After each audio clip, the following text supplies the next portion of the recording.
Hello, this is Andrew Davey with Nevada Forward, and we're here with Jim Barker, who's active with Paradise Las Vegas Indivisible. Thanks for joining us. Glad to be here. Great. So to start with, why are you and all these other people here on a nice Tuesday morning, Tuesday before Thanksgiving?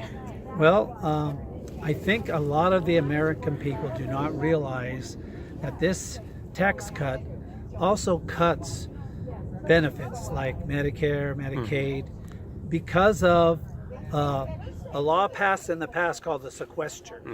And Republican congressional representatives, if you want to call them that, are saying no, there's no cuts here to these valuable and basically plans that people want, and there are. And I think people need to know that the American people are being duped.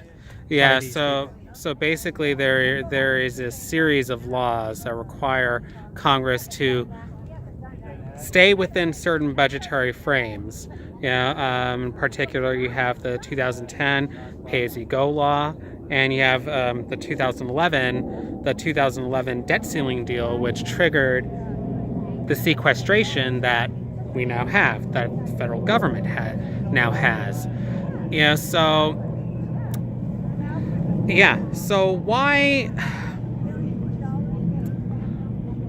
how is it that this bill that they're saying is a middle class tax cut bill not only primarily distributes these tax cuts to the wealthiest of Americans, but you also have these hidden budget cuts? Well, I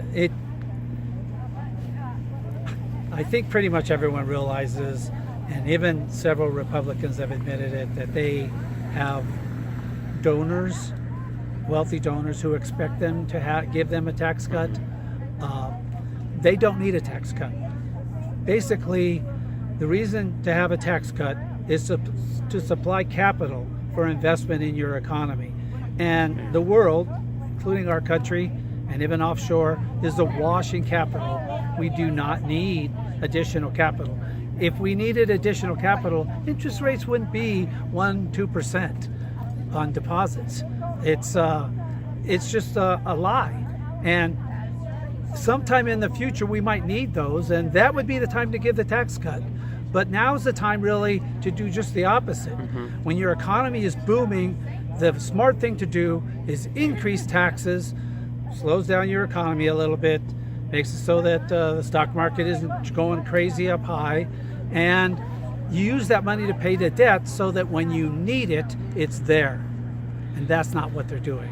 It's just bad economic policy. That's just all there is to it. Bad economic policy. Yeah, and this gets to another critical issue here, which is many of the proponents for this tax package, including President Trump and his folks in the White House, have claimed that this economic recovery we've been experiencing for the past 7 years hasn't benefited all Americans, and that this tax package is meant to fix that and get our economy turbocharging, make sure we have 4% annual GDP growth each year. So why do you think President Trump and the Republican leaders in Congress are wrong? Well, if they really want to give the middle class a tax cut, I agree that would help our economy, as long as it didn't cut into to make our deficit greater. So what they should do is give us a smaller tax cut that actually adds money to the budget, so that, or not, well, money to lower the deficit. And we don't need this. The middle class doesn't need to get the money secondhand through trickle down. If they really want to help the middle class, give the tax cut directly to the middle class. That will increase spending. And once you increase spending, basically that's what's right now our economy needs. We have what's called